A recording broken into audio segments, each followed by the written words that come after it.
You think you're antisocial, but psychology says your brain rejects low-quality conversations, the kind where 10 people talk at once and nobody actually listens, where jokes overlap, replies get buried, and you're left staring at a screen feeling strangely invisible, even though your name is right there.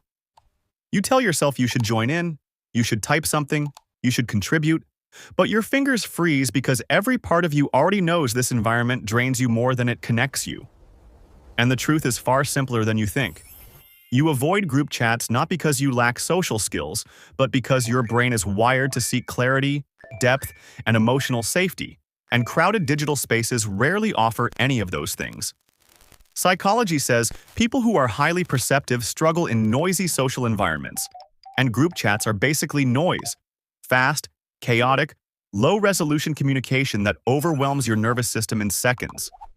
Your mind notices tiny details, the tone behind a message, the pauses between replies, the tension when someone gets ignored, the subtle shift when the group changes energy, and that hyper-awareness makes you read every line differently than others. Research shows that socially observant people experience cognitive overload faster, especially when multiple conversations happen at once. So while everyone else is laughing and typing emojis, you're stuck managing micro-signals and hidden dynamics your brain won't let you unsee. This isn't avoidance. It's self-preservation disguised as silence. Another reason you hold back is emotional exhaustion. Group chats reward quick reactions, loud personalities, and constant engagement, but your brain prefers slower, more intentional connection. It's not that you dislike people. You dislike feeling pressured to perform. Psychology calls this social fatigue, when your emotional energy drains faster than you can refill it. You might type a message, delete it, rewrite it, overthink it, then end up saying nothing because the effort feels heavier than it should. That isn't laziness. It's your nervous system protecting your peace. Then comes the unspoken fear of misinterpretation.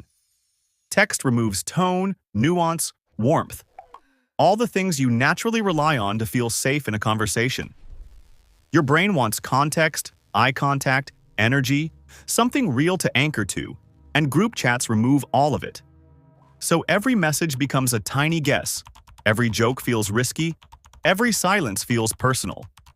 Psychology calls this high interpersonal sensitivity, and people who have it naturally withdraw from spaces where misunderstandings are common. It's not insecurity, it's emotional intelligence with a built-in alarm system. And there's another layer people rarely talk about. You give more than you get. You're the type who listens deeply, thinks carefully, and responds thoughtfully, but group chats don't reward depth. They reward speed, they reward noise, they reward whoever types first, not whoever thinks best. Your brain is built for higher quality conversations, the one-on-one ones, the late-night ones, the honest ones, not the digital version of 10 people talking over each other. Psychology says people who value authenticity naturally withdraw from environments where connection feels shallow. But none of this means you're broken or distant. It simply means your brain is selective, not antisocial, and your silence is a boundary, not a flaw.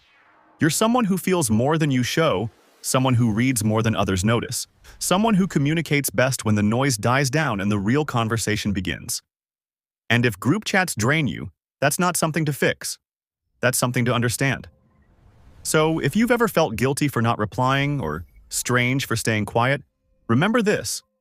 Your nervous system isn't rejecting people, it's rejecting chaos.